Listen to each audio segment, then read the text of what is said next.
This Torah class is brought to you by TorahAnytime.com. Class is Leilu Nishmat Ratzal Bat Miriam.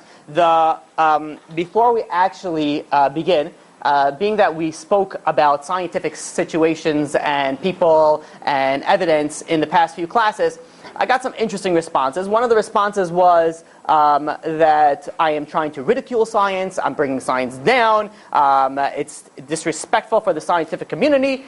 So let's just clarify it. I, chas v'shalom, do not intend or want or need to bring any scientific person, evidence, or community down. That is not the intent of these classes. Rather, I have tremendous respect for them, as they make my life a lot easier. They make the ability, first of all, to transfer Torah throughout the entire world. They make so much stuff in our world so much more significantly easier, better, and more enjoyable. So, chas v'shalom, that I should say anything against them, anything bad. I respect them, and I thank them for all their hard work and service. The reason why we went through these types of scenarios that may seem as we're downplaying certain scientific evidences, and it's really not the scientific evidences, but rather more the theories, was in essence because the society that we live in today holds the scientific world as like Kodesh Kodashim. This is like the holiest of the holiest. If science says this, like forget it. Science doesn't even have to say it.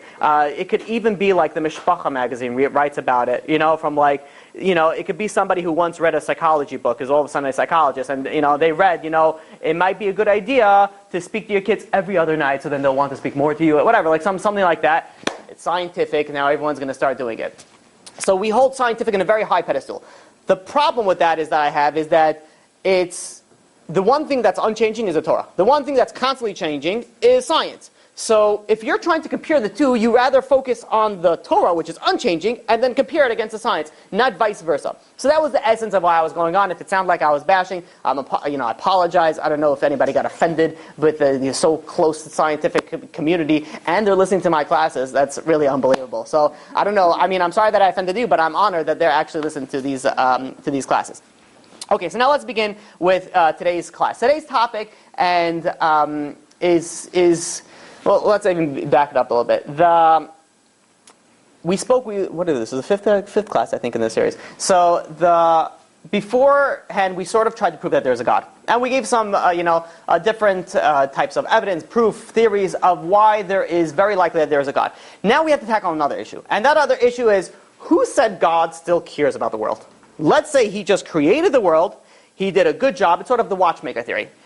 The watchmaker made the watch, and then he went bye-bye. He didn't stay with the watch and whisper to it, tick, tick, tick, every few seconds, because it just does it by itself. So maybe this is what God did. He created the world, created a magnificent world, a beautiful world, such a perfect world that he doesn't even have to be involved in it. Everything goes as nature, and God doesn't care, no one wants to. Some people say he cannot change anything. So we should leave it as that's the world, and God takes his, went on to his next project. He was bored for 6 days. He did something for 6 days, rested on the seventh one, then moved on to his next project. This idea is known as deism, which is thanks to you why we're bringing this in there. So the problem that we have with this is if God is not in control of the universe and the universe just runs by itself, that means that there's no purpose.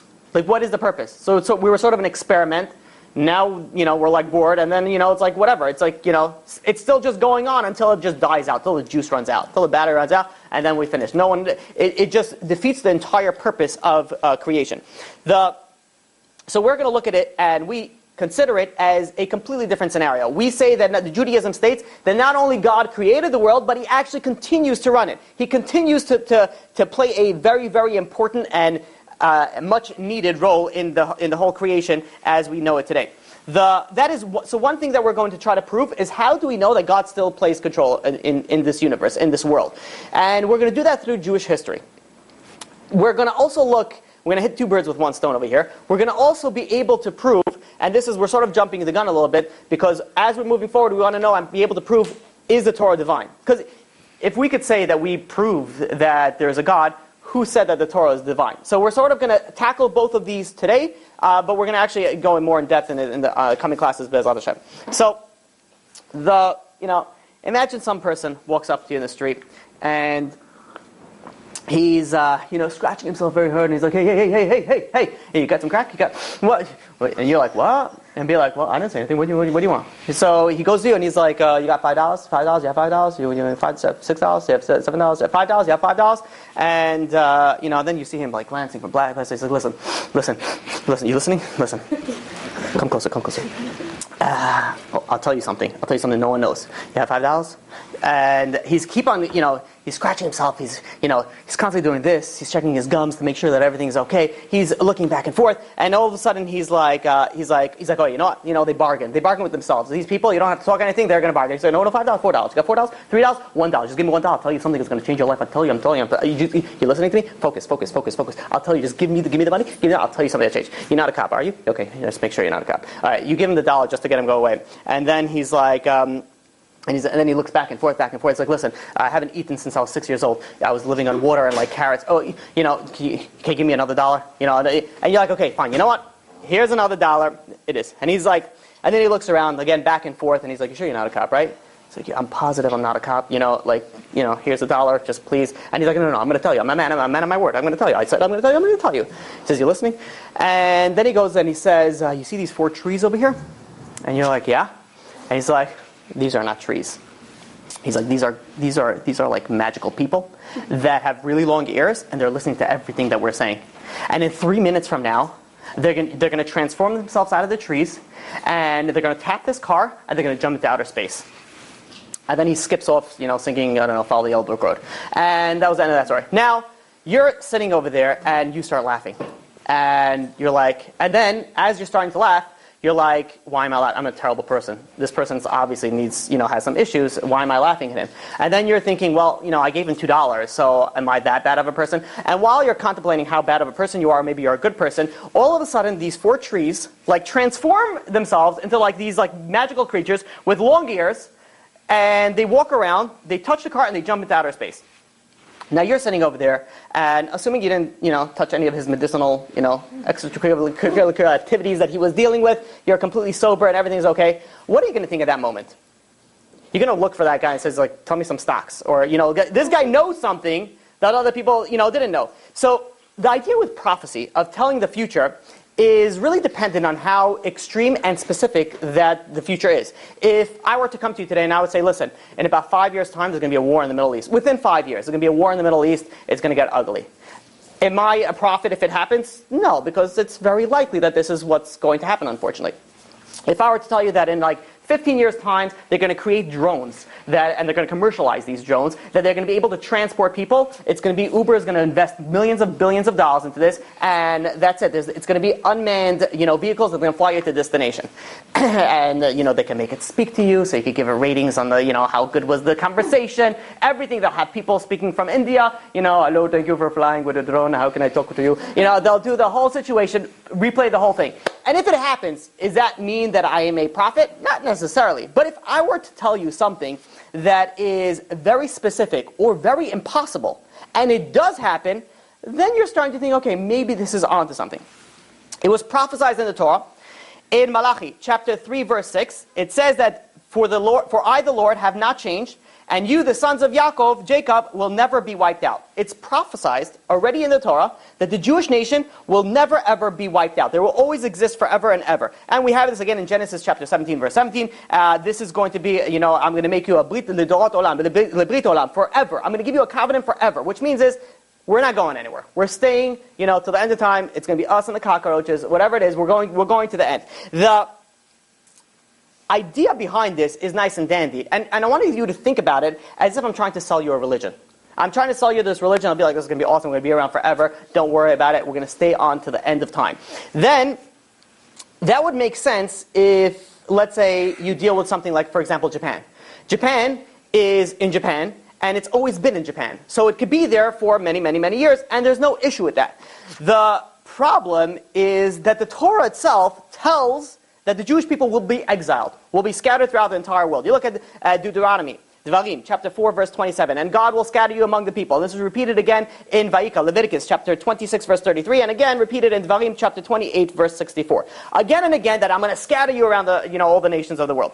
Yet, still saying that, you're telling me I'm going to scatter you throughout the entire nations of the world, and yet you're still going to be here forever. That's something that's a little bit conflicting, because once you're telling me that you're scattering me around the world, it's going to reduce my chance of survival. We know that there's idea of survival of the fittest. Survival of the fittest means that you will survive if you are the strongest. Now, if you take people and you sprinkle them all over the world, the chances that they're going to survive is going to be very slim. They might survive, but they'll assimilate. They'll become one of whatever nation they are a part of.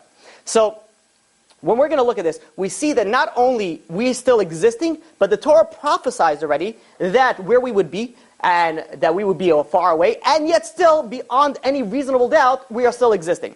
And you look at the Jewish survival. You look even back to Egypt, to Mitzrayim.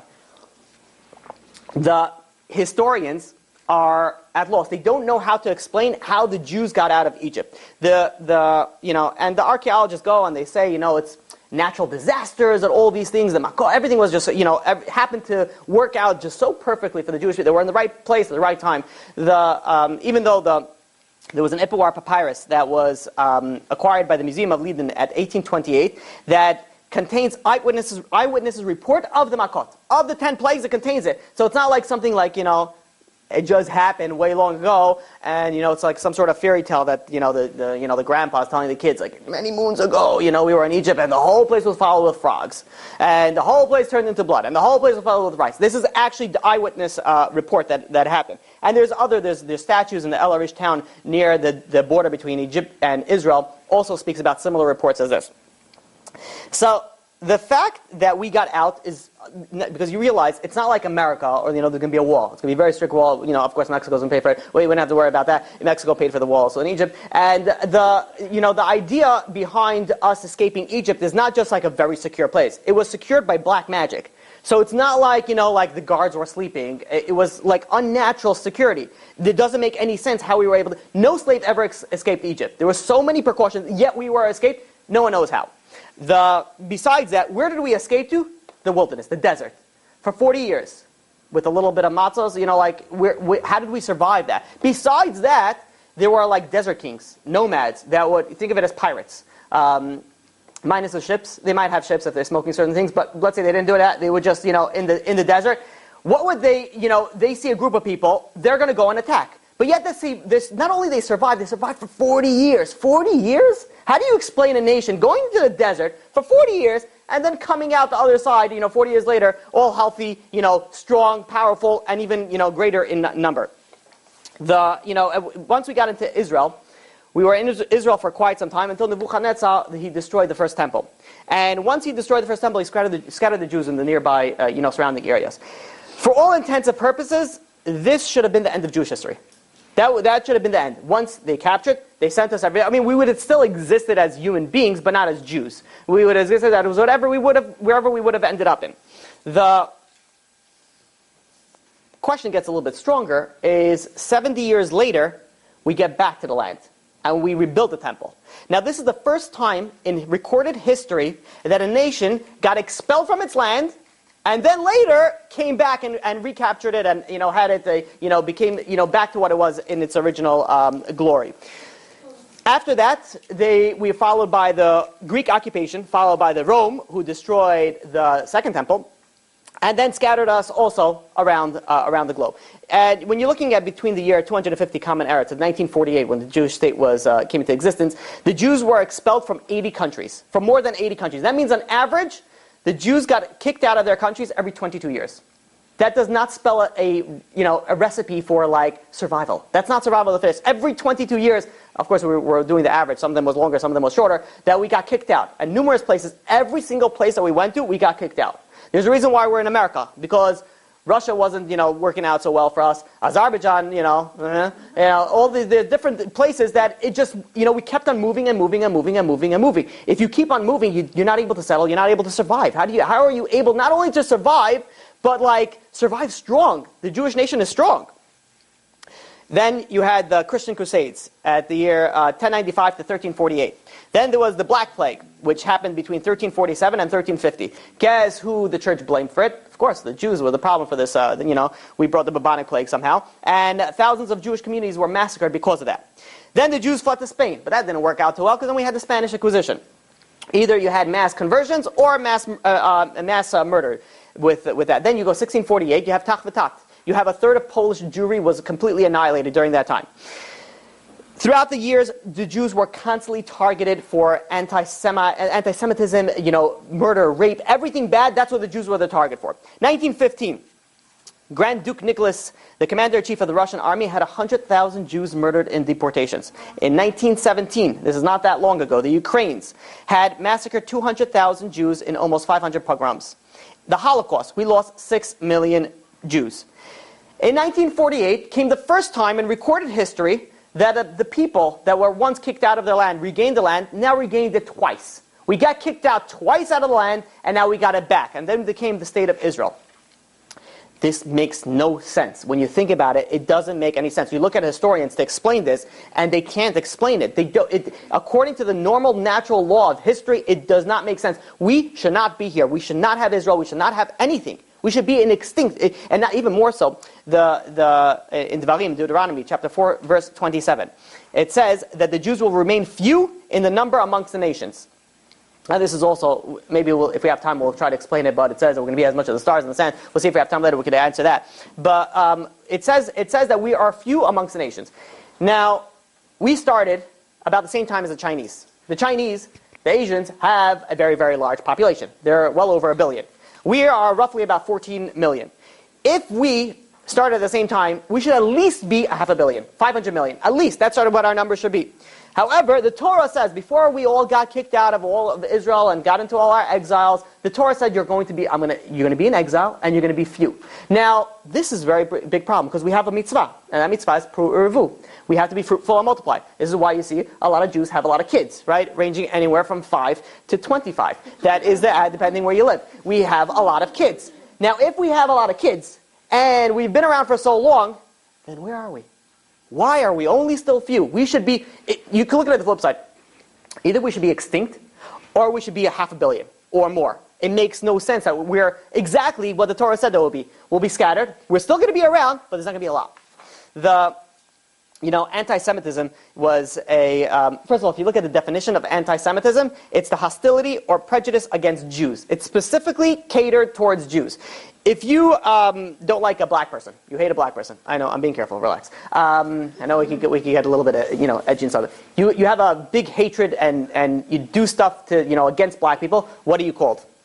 Racist, very good. You hate Asians. What are you called? Racist. You hate Polish people. What are you called?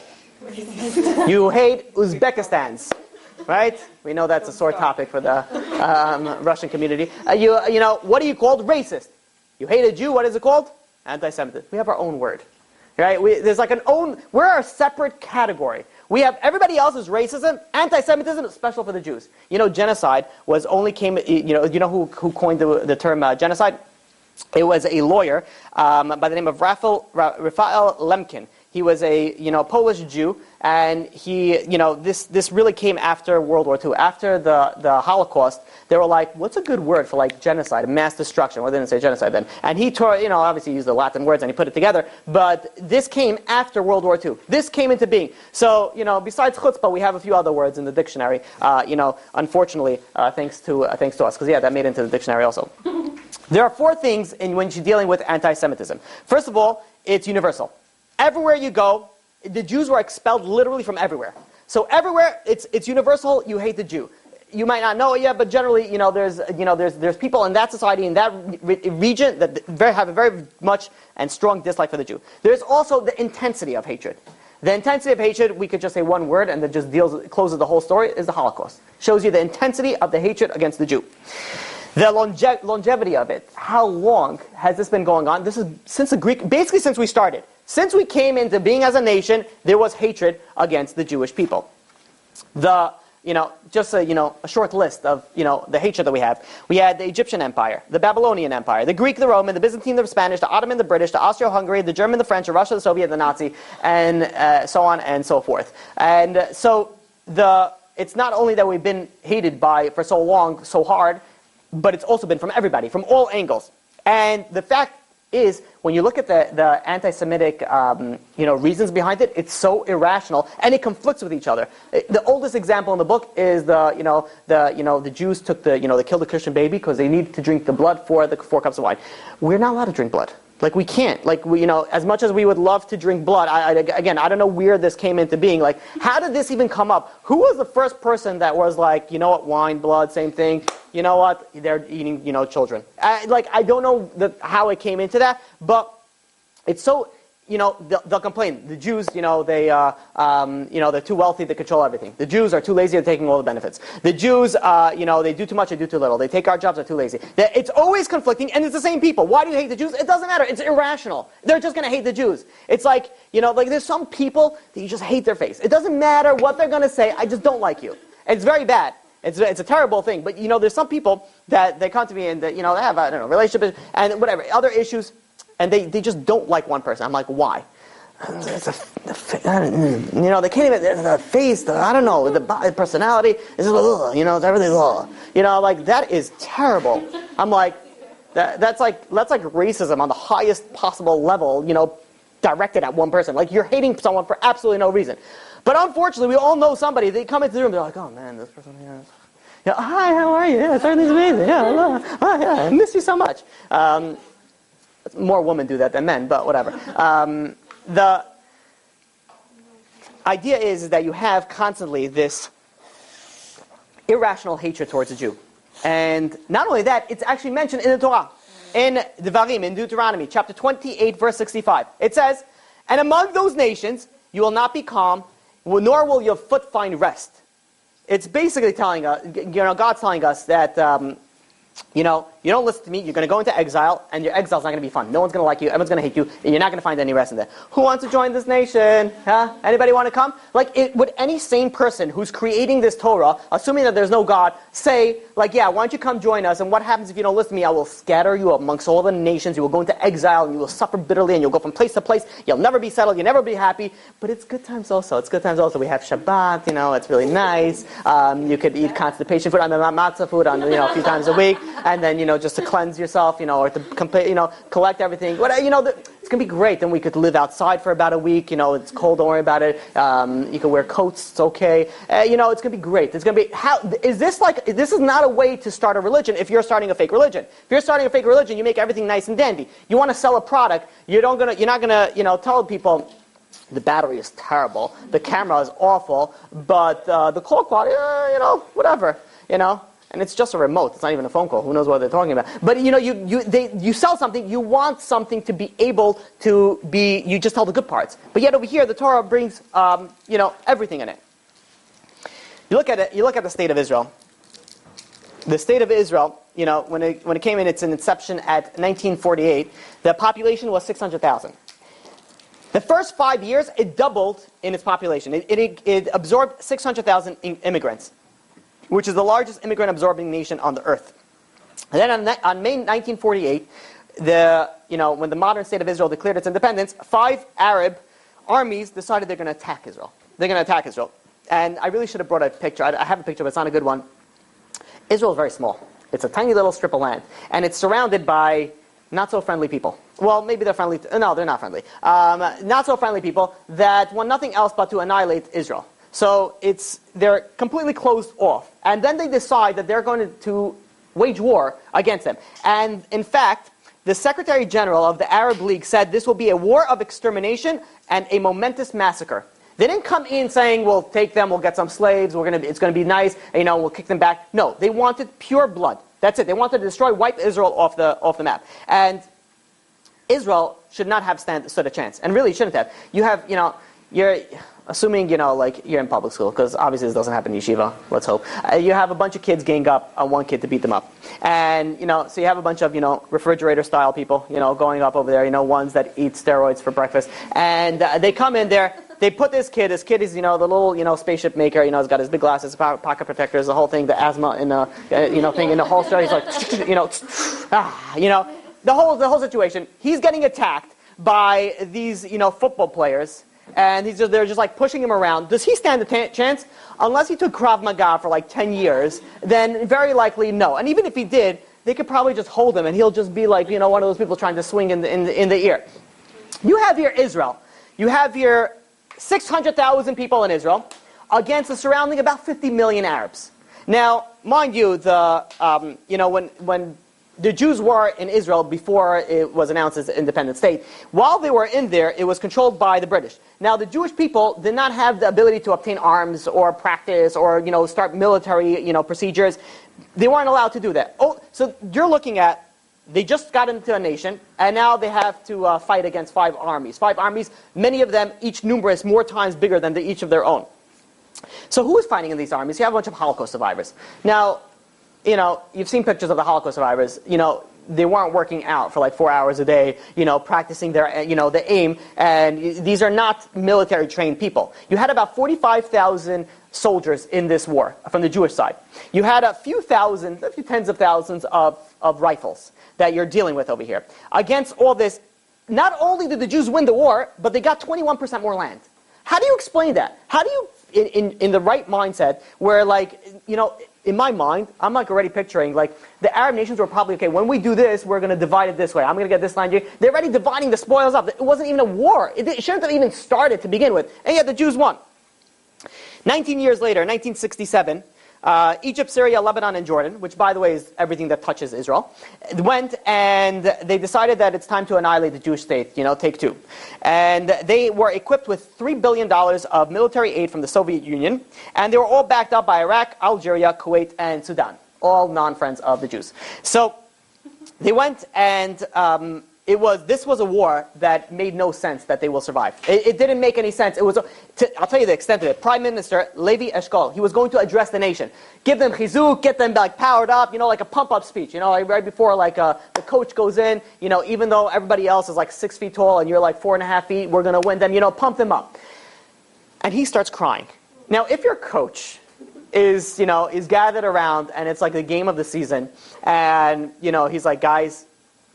And then he starts choking up, and it's not because he's so emotional that you're going to win, because he's it's you guys are going to die out there today. I'm going to miss you all terribly. When you have the prime minister getting up to give a strong emotional speech to get the nation and starts crying, does not spell a good recipe for all right, yeah, let's go home. We feel good about this. Let's open up some tea. It's going to be good. It doesn't bring a good feeling. That's what they felt at that point in time. Yet. This was known as the 6-Day War because it took 7 days, but Jews only work on 6. No, I'm just kidding. It took 6 days. It took 6 days, and it was known as a 6-Day War. Not only did the Jews win this miraculous war, but this is when the first time that they gained their holiest site, the temple, the part of Jerusalem. This is where we got it back in the 6-Day War. Not only we got that, we got Hebron, we got Bethlehem also. So not only did we win, but we also got more and more land. Can you explain that? It makes no sense. I'll share with you some short little stories from these wars. The 6-Day War, Israel gave a preemptive strike. Now, let's try to put some things in numbers over here. Israel had 196 warplanes. The surrounding Arab military had over 900. And so already outnumbered. Israel decided that they're going to do a preemptive strike against the Egyptian airfields, all their air force. So they went and they sent 184 planes out, leaving 12 behind. 12 planes, that's all. And 184 planes went out. And when they went out, they had to make sure that they don't get detected by the radar. So they flew 30 meters above ground. That is very low. That is scary low, especially when you go in deserts where you have to go up and down. 30 meters just not to be detected. However, the Jordanians did detect them. And they sent a message to Egypt, say, hey, they're coming in hot. Get ready. Get your anti-aircraft missiles ready. They're coming in hot.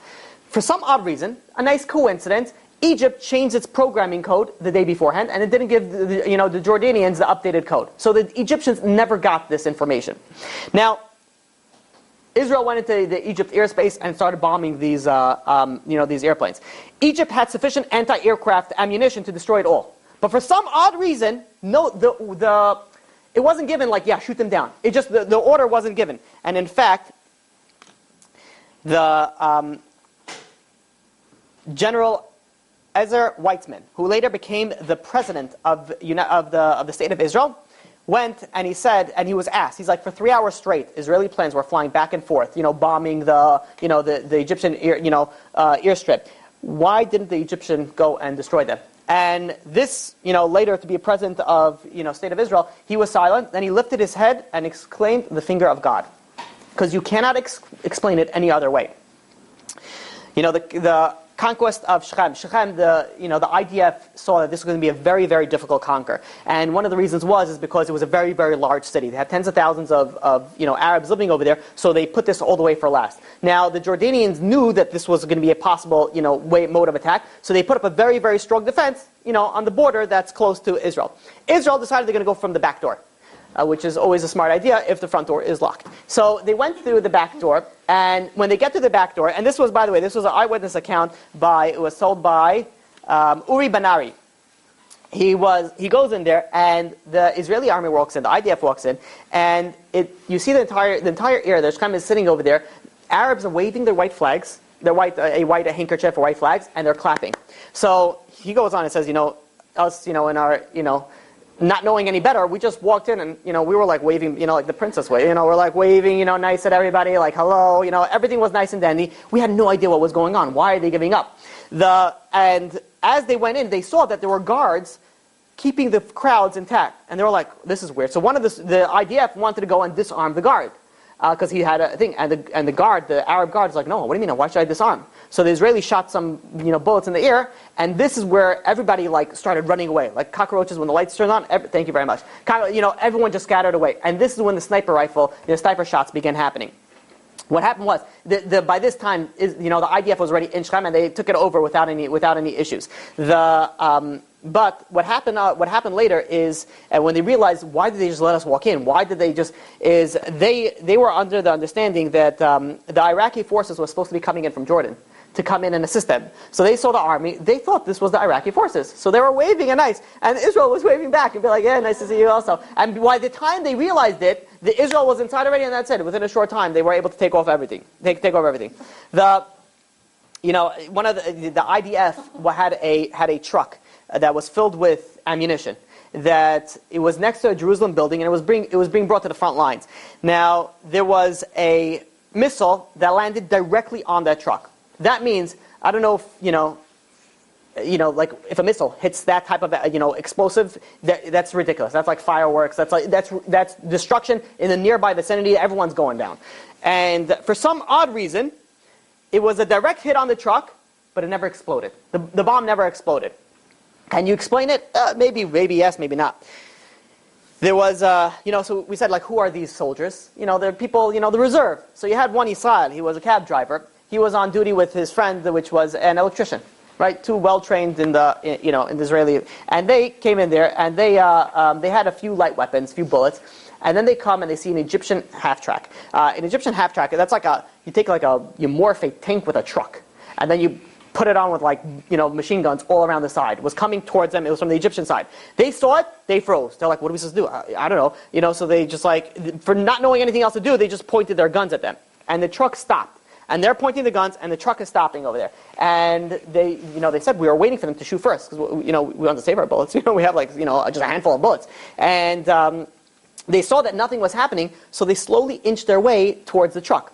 And when they came into the truck, they looked inside. They saw 18 Egyptian soldiers, armed soldiers, sitting there with a petrified look on their face, shaking. So what do you do at that point? You're like, put your hands up. It's the idea is that's how a guy feels if he ever wins an argument with a woman. They're completely thrown off guard. Be like, well, you say something, and the woman's like, you know what, you're right. And be like, and you have your, a list of other, arguments there, and they'll be like, what? Well. Yeah, I'm right. Because women, as we all know, in Bet Yaakov and all these things, you teach you how to win a fight from the beginning. There's no, there's you learn the ABCs, you learn how to braid your hair, and then right after that, here's how you ever win a fight against anybody ever. This is a very important, information to know. They were so caught off guard that they didn't know what to do. They're just like, okay, put your hands up. And they marched them out. You had a cab driver, an electrician, marching out 18 armed, Egyptian soldiers, and they're marching. Once they got, called for backup from the IDF, they went and they asked the sergeant in charge and said, how come you didn't fire at the soldiers, at these two soldiers? And the Egyptian sergeant said, we really wanted to, we tried, but our whole bodies froze. We were paralyzed. We couldn't do it. I don't know why. And things that it can't explain. Secular newspaper Haaretz summed up the 6-day war like this, and I'm quoting. Even a non-religious person must admit this war was fought with the help from heaven. Moshe Dayan and Yitzchak Rabin, both military, secular leaders, once they got, after the 6-day war, we got the Kotel back, the Western Wall back, they went, and as customary, they put in I believe it was Moshe Dayan, he went and he wrote a note and he put it inside the wall. Now, a journalist was following him. Any good journalist knows there's no such thing as privacy. And they took out the note. They wanted to read what he wrote inside this note. And he wrote out a pasuk from Tehillim. The secular Moshe Dayan wrote in a pasuk in the Tehillim, in Psalm, in Tehillim, chapter 118, verse 23. The verse is, Me'et Hashem hayta zot, hi niflat be'einenu. This was from the Lord. It was wondrous in our eyes. The generals, the secular generals, knew there was no way we should have won. It makes no sense. And yet we did win. You know why? Because there's someone upstairs that's pulling some strings. A short while later, in 1973, there was known as the Yom Kippur War. This was because it was started on Purim. No, just kidding. Yom Kippur. So it started on Yom Kippur, and is known as the Yom Kippur War. This war was started, you had 100,000 Egyptians invaded Israel from the south, and you had 1,400 Syrian tanks invaded Israel from the north. And by the way, Israel was, where is most of Israel on Yom Kippur? Either at home or in synagogue. So you're not religious, you're usually at home. You're religious, you're more or less in the synagogue. And I remember when I was in Israel, and behind my yeshiva, we had a window, and everything there is like mountains. So I was able to see very far to like a main highway. And throughout the entire year, Shabbat, always there were cars going there. Yom Kippur, nothing. Dead. Israel is dead. Yom Kippur. So this is when they barge in from the south and the north. Attack on all angles, and Israel was completely caught off guard. And in fact, I heard this, but I've never seen an actual source for it. When they were coming in, they were like, "Where is everybody?" The Egyptian and the Syrian. They're like, "Why is no one here?" To the extent that they were like, "This must be some sort of ploy to an ambush," and they started backing up or being more careful. Meanwhile, the Jews were just like completely oblivious of the whole situation. Again, I don't know if that's factual or not, but that's what I did hear. And anyways, they came, they left, they came, and eventually they invaded, but then they, like anybody who's confused in life. So the Syrians came in with hundreds and hundreds of tanks. Israel didn't have that many tanks. So at one point, there was 3 Israeli tanks against 150 Syrian tanks. That's not good odds for tank numbers, right? No odds are good for tank numbers. 1 against 1. Nothing's ever good with a tank. Tank is like both things can destroy each other. It's just like, you're fighting the same way, just now you're both like in, like a Transformers type of, situation. So everything is just going to, it's the same thing as hand-to-hand combat with just like more power. So they were fighting, they were shooting against each other and calling each other names, like the general thing. And then the Israel runs out of bullets. So they radio in, we got to go out. They got the order, stay put. And be like, we don't have anything to shoot. But I don't care, you're staying put. So they had to stay put, but what are they doing? They're not going to stay in one place. So they started going from back and forth. They're moving the things back and forth. For some reason, the Arab side the Syrian side decided not to pursue it. And later I found out is that they saw so many tanks. It was like 3 tanks. They were just moving directions because they didn't want to get caught. So they were like, the people have so many, so they didn't, attack it. And in fact, there was a Syrian that swore that he saw an army of angels surrounding those few tanks, and that's why they didn't shoot against it. During the same time, there was Commander David Yini, who was pulling his troop from a Syrian confrontation, and they got stuck in a minefield. That's not a good place to get stuck. So what they did is that they were crawling on their bellies, and they were trying with their sticks to figure out what's a mine, like brushing it off to avoid, setting any mines off. Then all of a sudden, as they're starting to crawl, there's a huge, huge windstorm that blew in.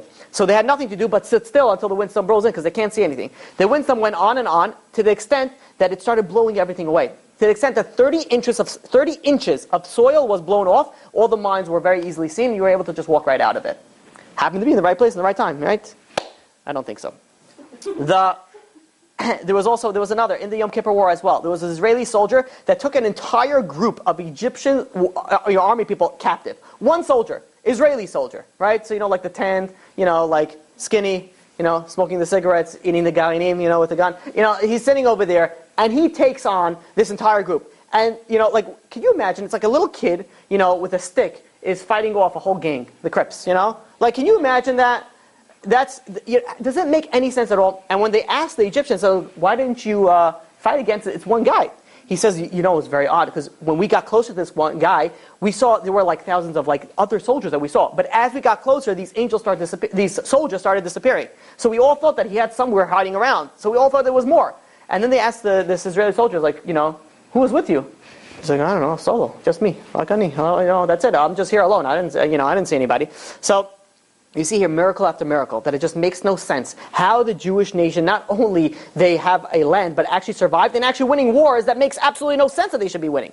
Then you had the Gulf War. The Gulf War is in 1991, where Iraq threatened to use chemical weapons. And chemical weapon, it's actually, I remember, because I had family in Israel, they all had to have gas masks. You all had to have gas masks, and it was chemical warfare is completely above like everything else. And they never used the chemical bombs. And when they asked why, it was because usually the wind blows one way, and that would have been beneficial for the Iraqis to use that. But for some reason, during the time of the war, the wind blew the other way. So if the Iraqis would have went and destroyed, they would have gotten a backdraft of it. How do you explain that? The change of the winds just when you happen to be in the wanting to use chemical weapons? Iraq went and they tried and they fired 39 missiles into Israel. And Israel did not retaliate. It's a whole long story in itself. We don't have time to go into it. But out of all those missiles, you know how many casualties there were? Were so little. Baruch Hashem's unbelievable how little casualty there was. They had different things. One missile landed in a garbage dump, didn't explode. Another missile landed a few feet away from a gas station, also didn't explode. Then there were missiles that were flown into the sea. And it wasn't like they were like, okay, there was one guy with like a little thing over there, be like, okay, move it a little bit over here. This were like targeted, weapons. It wasn't that we're just guesstimating. Israel's in this area, just shoot there. They had targeted, they had the ability to hit the targets. Why didn't they? Things that you can't explain. You had also, there's actually 2 missiles where no one knows where it went. It just exploded, or did it? No one knows where it went. There was a video that was going around a long time ago where you see, you see this Arab. How do I know he's Arab? Because he says Allah Akbar every time he puts a missile inside. He goes inside, he says Allah Akbar, closes his ears, and it blows up. He goes and he's shooting missiles, and then all of a sudden you see he put in another one, and then it blows up in his face. And then you see like a picture of like a baby laughing. It's when you look at these things don't make sense. Even Hamas, when they ask them, it says you shoot so many missiles at Israel. How come before even the Iron Dome or even before that? They're like, I don't know. We send it. We're very good at target. Our target is very accurate. We can't. They actually say it's the hand of God. How do you explain to them? Why are you trying to? It's like trying to talk to a monkey. Be like if you see the hand of God not letting you blow up the Jews, why do you keep on trying to blow up the Jews and saying it's the name of God? Allahu Akbar, and then go and blow up more innocent people. That was more in the recent years when you have Hamas and the whole war on terror with the tunnels. There's a lot of stories in that we don't have the time to even go into. The miracles that happened in that war is also unbelievable. I believe they wrote a book just on that war, just on the war in Gaza. Mark Twain in 1897. I want to quote for you something that I read before, but I feel it's very, very important and very applicable here. The Egyptian, the Babylonian, the Persian, they rose, they filled the planet with sound and splendor, then faded into dream stuff. The Greeks and the Roman followed, made a vast noise, and they are gone. The Jews saw them all and beat them all. Now, what he always was, exhibiting no decadence, no infirmities of age, no weakening of his parts, no slowing of his energies, no dulling of his alert, aggressive in mind, all things are immortal, but the Jew. All the other forces pass, but he remains. What is the secret to his immorality? This is not immortality. Thank you. As soon as I said that, I was like, I should probably change that. But I was like, is anybody going to really remember? But then, all right. Thank you for that. Immortality, not immorality. Okay. 2 very, very different things. So thank you for that. Like sometimes you say something, you'd be like, okay, I said it wrong, but where should I go now? All right. So in any case, this is Mark Twain was not a Jew. And this is what he said of the Jewish nation. And we see this. This is in Devarim, in Deuteronomy, chapter 31, verse 16 through 17. It says that if the Jewish nation doesn't follow God, will go away from God, then God will punish them. He will wage war, be angry with them, hide the face from them. Bad things will happen to them. This is what it says. And then the Torah makes it very, very clear. If we act like we're supposed to, we're going to be okay. If we don't act like we're supposed to, we're not going to be okay. The Gemara and Yuma, and as well as modern historians, they confirm the spread of such assimilation prior to the destruction of the first and the second temple. As well as historian Lucy Davidowitz in this writes that the Soviet Jewry aside, about half the pre-World War II Eastern European Jewry was observant. The other half was becoming more secular. They said that Berlin was Jerusalem and German was the chosen language. The fact that the Jews surprised, you could say, well, listen, Hinduism surprised, Confucianism has also been around. You have many religions that lasted a long time. So too Israel and the Jewish nation and the Jews survived as well.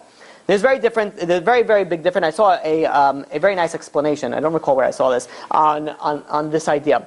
You have 100 people on the beach. They're on the beach. You have 20 people in the water. Then there comes a rip current, and it takes 20 people and swimming into the water. It drowns them for 30 minutes. After 30 minutes, it goes away. The bodies float up. 18 die. 2 of them survive.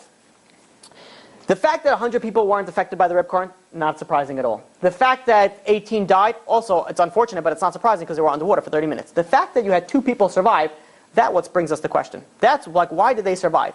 The fact that Hinduism, Confucianism, all these other foreign religions, it makes sense that they survived because they lived in their own land. They were the majority nation. Why shouldn't they survive?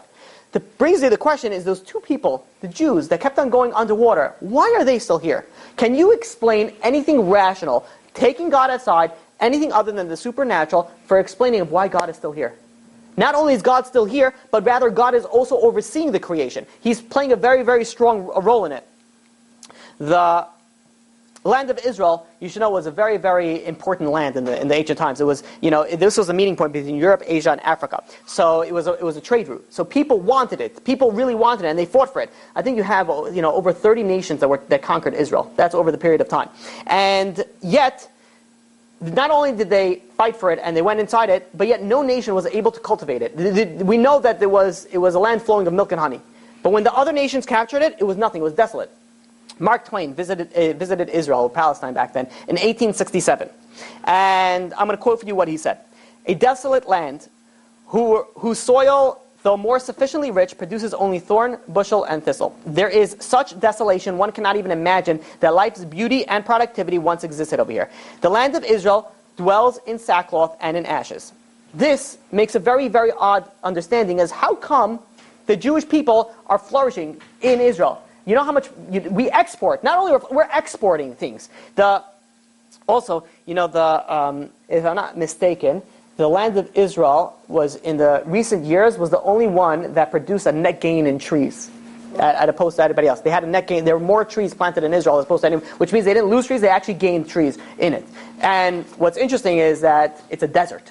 So there's like 2 factors on this. We see in Exodus, in chapter 3, verse 8, there's a land of flowing of milk and honey.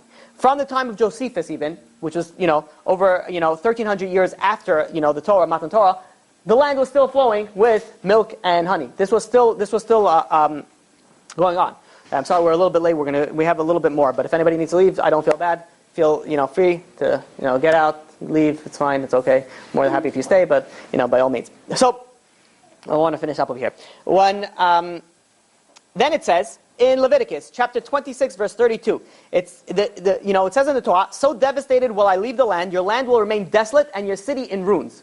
That's what it says in the Torah. And it just happened. A land that was flowing with milk and honey, the Jews leave, all of a sudden it's ruins. The Jews come back, all of a sudden it's back again. Can you explain that? We had technology that they didn't have. We use the same technology.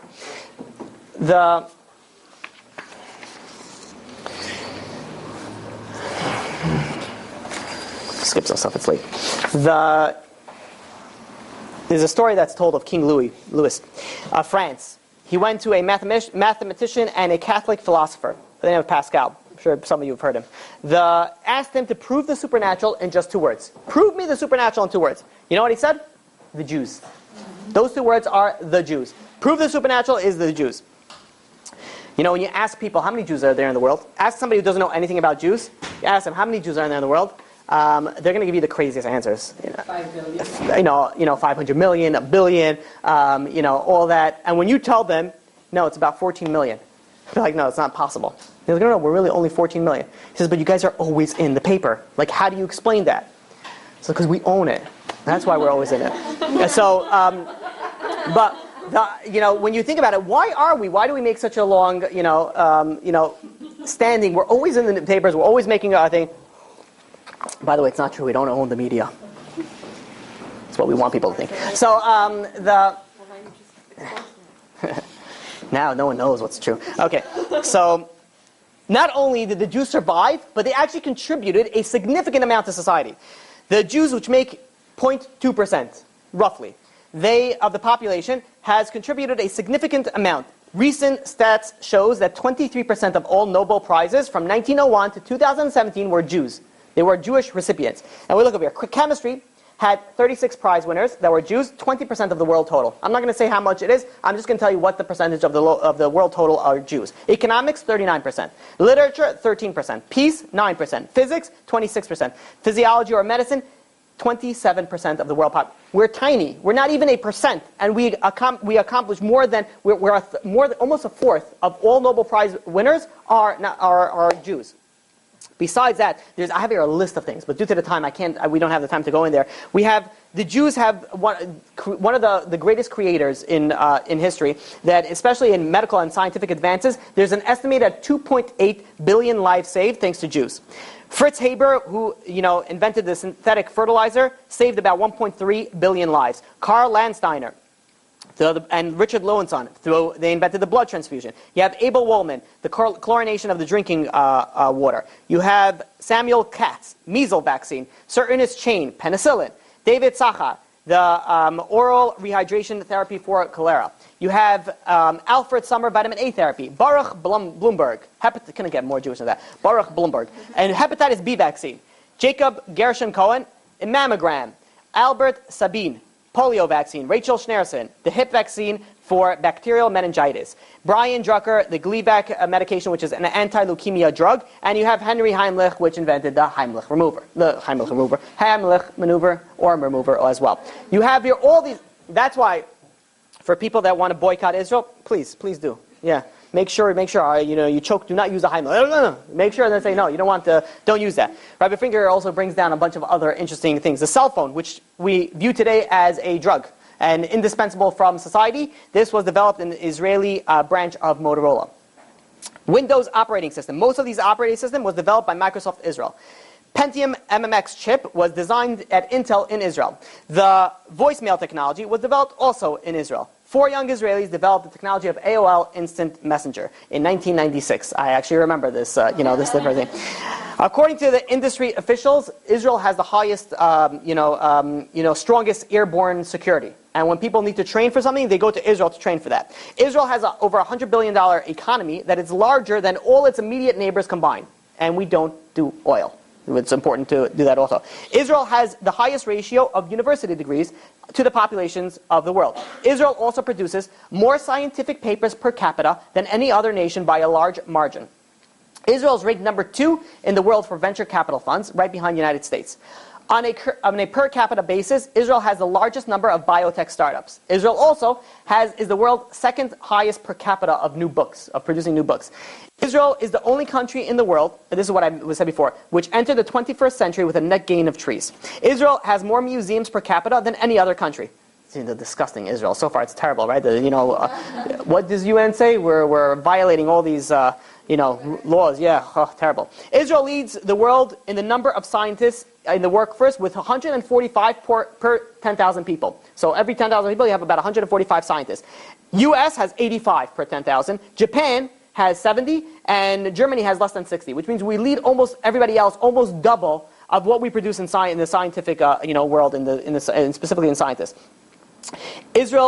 Israeli scientist was the first fully computerized no radiation diagnostic instrument for breast cancer. Israel company also developed a computerized system that you'll be able to check when there's about 7,000 deaths in America alone that are attributed to wrongful medication and hospitalization. When they go into hospital, they give wrong medication and they die from that. Israel developed a technology to prevent that from happening, to prevent that. So please, if you want to boycott Israel, please make sure to take wrong medications. Israel also was the first, this is something so cool, the first ingestible video camera. So you take a pill and it takes pictures as it goes through your colon. No more of that. This was invented by Israel. There was many other things. We all can't forget Waze. Yeah. So, there's numerous things that were invented by Israel. The inhumane Israel, which is, I don't know how it gets away with all that it does. John Adams, the second president, American president, said, "I will insist that the Hebrews have contributed more to the civilized men than any other nation. If I were an atheist," says John Adams, "I would still believe the faith had ordained the Jews to be the most essential instrument for civilized nations." Now, if we are so small in number, and we're so hated, how can we make an impact? And in fact, in Isaiah 42, chapter 42, verse 6, it says that we're going to be a light unto the nations. How and why? We are hated by everybody. We get prosecuted. We get pushed out. We're in exile. Nothing goes according to plan. And yet, not only that, but we provide for the nations. We actually give. We actually give more back. Mark Twain wrote again. Oh, wow, I didn't realize we quote Mark Twain a lot over here. He's, because all these things this was an evolution. This is one thing that you could say. This class, went through evolution because it started off as just a few pages and then it grew. The Mark Twain wrote like this. He is about the Jew. He is as prominent on the planet as any other people, and his commercial importance is out of proportion to the smallness of his bulk. He contributes to the world's greatest in the world's list of greatest names in literature, science, art, music, finance, medicine, and other abstruse learning. Not only do we survive, but we have a ability to survive. We also provided a moral and ethical standing for the world. Before the Jews came in, killing infants was morally correct, if you wanted to. This was okay. Everything changed. The Jewish people brought in an idea of respect of life, peace, equality, justice, love the neighbor, social. You can't say, well, it was only the Jews, because everybody said that, but the Jews were the first one to actually put it into practice. And it's very interesting, because the Western world, where the Jews were influenced by, were able to influence, is very different than the parts of the world where the Jews were not able to be influenced by. And you notice they deal very differently in the society. You have the Western world is the more morally, you can say, world. You go to some African tribes where they still give in certain sacrifices. Nigeria does female circumcision on day 7. There you go. That's Baruch Hashem, you guys are not Nigerian, okay? I had a page like that today.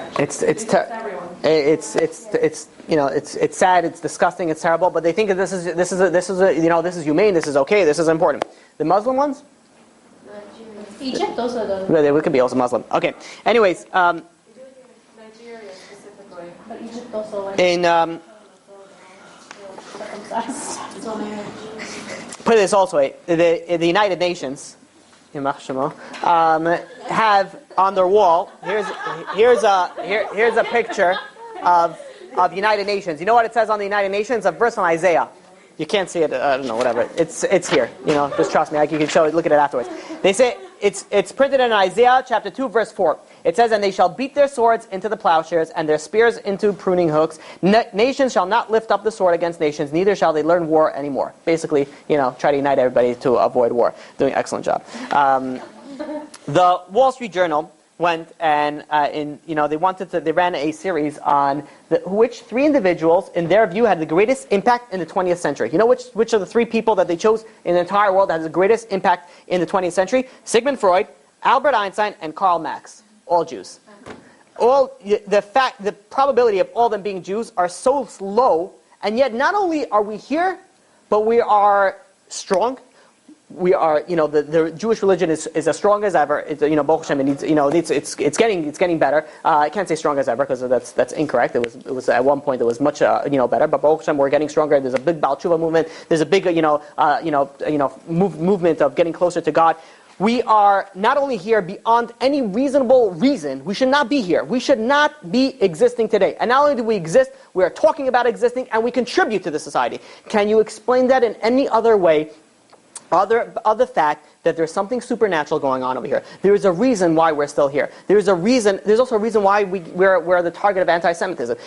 We are supposed to do. We have obligations to do in this world, and that is through the Torah. There's 2 ways to do it. There's a good cop, bad cop. You're either going to do it willingly, or I'm going to make you do it not willingly. But it's going to happen at the end of the day. When the Jews went to Germany, they decided, okay, maybe to avoid anti-Semitism, let's become German. And they became German. But what did the German say? You're not German. You're a Jew. And as a Jew, you need to die.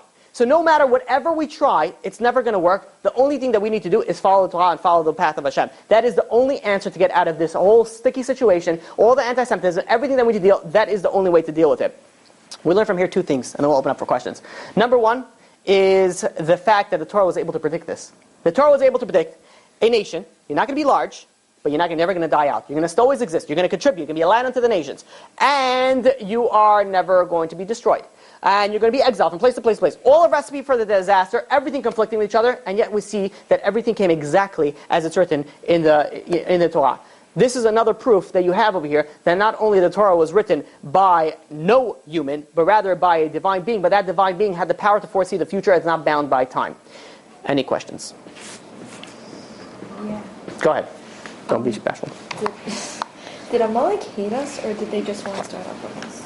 No, they had a very strong. Amalek had a very strong hatred. There's no reason for them to fight against us at one point. They just wanted to, destroy us. Most people that want to destroy us, there's very little reason. Arabs need more land, really? You need to go be in Israel. You have 12,000 times more land in the entire nearby Arab regions. You need that little, size smaller than New Jersey for what? For the Western world, you don't even.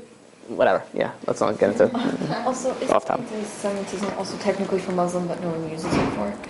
It's coined technically because from the same region, but it's coined specifically for Jews. Anti-Semitism was coined specifically for Jews. Okay. That's just called a racist if you're against Muslim. Yeah. Basically, you said that the Jews will not be destroyed and they'll be small, but they'll be. Where is that one lone possibility? There's many different ones of them. You had over here the Jews will remain few. It's in Devarim chapter 4 verse 27. So it says this is in the same pasuk, and Hashem will scatter you among the people, and you will remain few amongst the nation. In Malachi says that he will never be destroyed. In the 3rd chapter of Malachi. So you have over here, in one pasuk it even says you're going to remain few, which means you're going to remain, but you're going to be scattered. Which makes absolutely, no sense if you were thinking, let me produce this fake religion, let's do it this way. Any other questions? Besides off camera. Any questions on camera? No? Going once? Going twice? You've just experienced another Torah class brought to you by TorahAnytime.com.